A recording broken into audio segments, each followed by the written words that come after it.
Brics demand a new era at the IMF, historic reform on the door.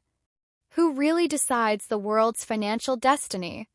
This question, which for decades seemed to have a single answer centered on traditional powers, is now being challenged head-on.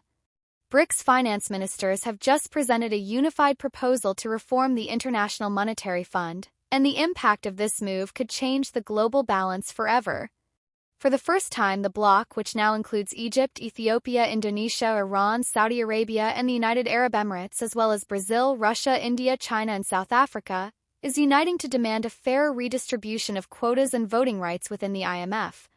The proposal emphasizes that the new formula should be based on the real role each country plays in the global economy, considering its purchasing power and economic output, not just the market exchange rate.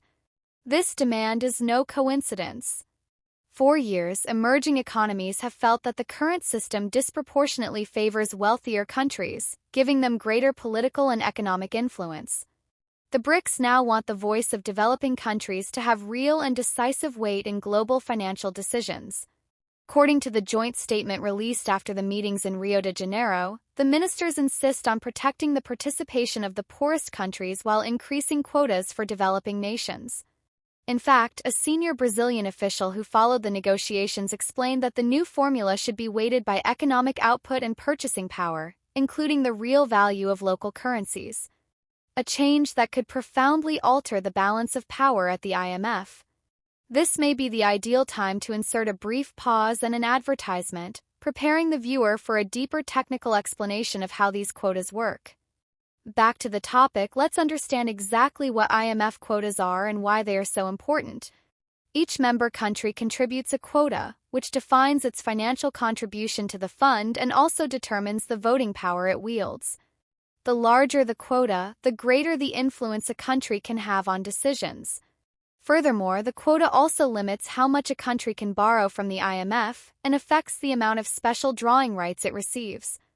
Currently, the formula that calculates these quotas considers GDP, economic openness, volatility, and international reserves.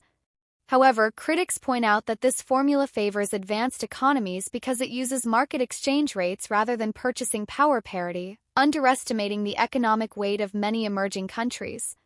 The IMF conducts a general review of quotas every 5 years. The most recent, the 16th review approved in 2023, authorized a 50% increase in quotas.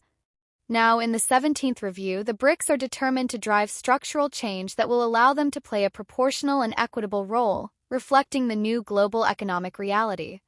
If you've read this far, I have some exclusive information for you. The unified Brics proposal will be officially presented at the next IMF review meeting in December. If accepted, it could mark the beginning of the end of the financial hegemony of the traditional powers and pave the way for a truly multipolar economic order. So stay tuned to our channel. Here we explain every step of this silent but powerful transformation so you understand how it can impact not only governments but also your wallet, your business, and your financial future. Subscribe, activate notifications, and share this content with those who want to stay ahead of the changes. Because the world is changing, and understanding it early can be your best advantage.